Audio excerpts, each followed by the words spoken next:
brought my Bible, but I'm not going to preach, so just settle down, won't be long. I'm from Canada, and just to, I've enjoyed this time together, enjoyed meeting the people. Being from Canada, out there, I hope I'm from far away, but I hope I'm not far out, in some of my beliefs. But somehow I heard about you folks through my daughter. I have pastored for 45 years. I retired a few years ago. And since I retired, it kind of gave me more time just to think. When you're pastoring, you're thinking Sunday, Sunday, Sunday. Now I kind of think, oh, Christmas, and then I go around the year. But it gives me a little more time to kind of think. And I've been kind of writing some of the things that I believed in all through the years. And I was kind of scared to share them. I grew up in a fellowship of pastors. It was called Apostolic Church of Pentecost.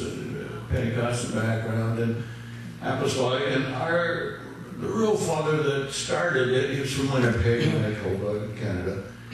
And Brother Small. And he was against the Trinity.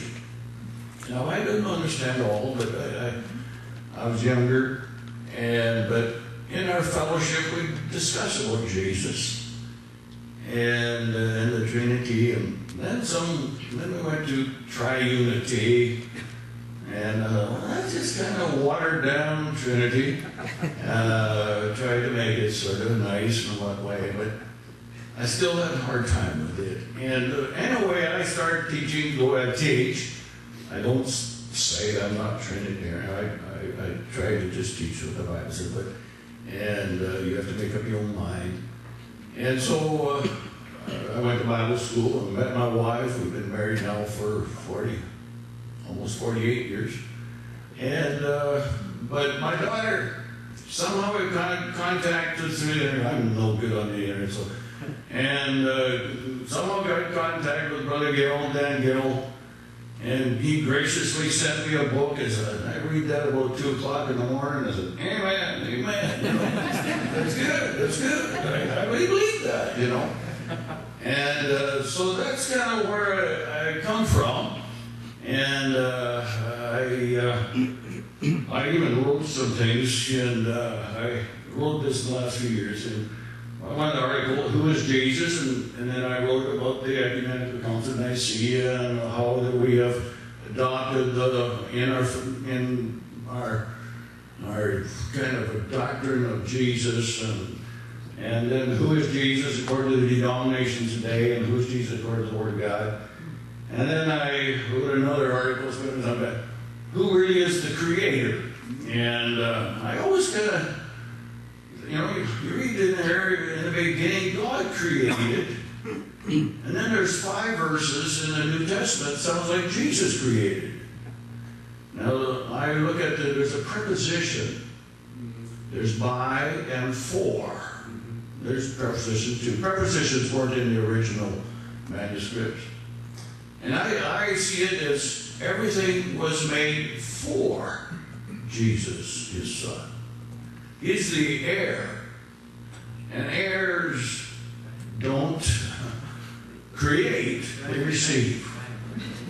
And also in 1 Corinthians 8 and verse 6, it says there is one God that made all things, and then in the last word it says Jesus made all things. I said, well, if God made all things, what more is there for Jesus to make?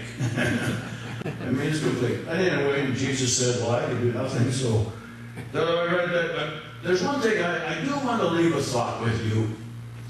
And I wrote another article not so long ago. Is Jesus the only begotten Son of God? Or is Jesus God, the one and only Son?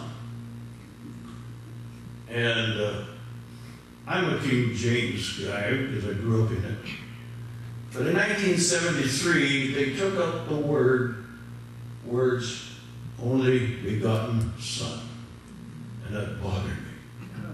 The NIV did that in 1973.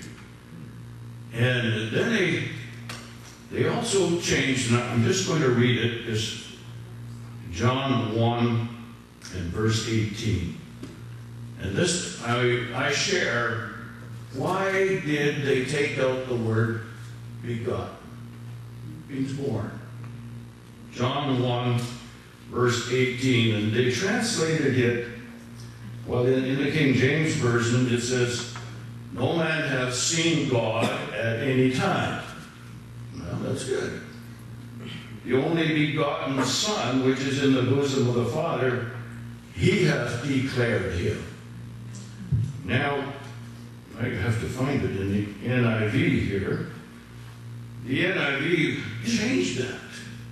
And it says, no one has ever seen God, but God, the only Son, who is at the Father's side, has made him known. Jesus is God at the Father's side. That didn't sit well with me. And that's why they actually took out the word begotten, because God isn't born. And so that bothered me, and ever since then, it actually made me stronger in my faith about God and his begotten Son. Amen. He was begotten. He was born. Otherwise, you might as well take out the book of the first few chapters of Matthew, and take out the first 3 chapters of Luke, and you might as well take out anything that says anything about blood. Because God doesn't have blood. No man has even seen God. He's eternal spirit. And so that's kind of where I come from. And so I left this article with Sad. He said he's going to make it a little. I brought a few copies, but that's one thing that I really believe wholeheartedly. Jesus was born, and he's the begotten Son of God. Amen. My Savior. Amen. My King. Amen. And he's coming again for us. And I'm looking forward to the day when my Lord and Savior, Jesus Christ, comes. And we're sons of God, too, by adoption. And we're part of his family. And I thank God for that. Amen. God bless you.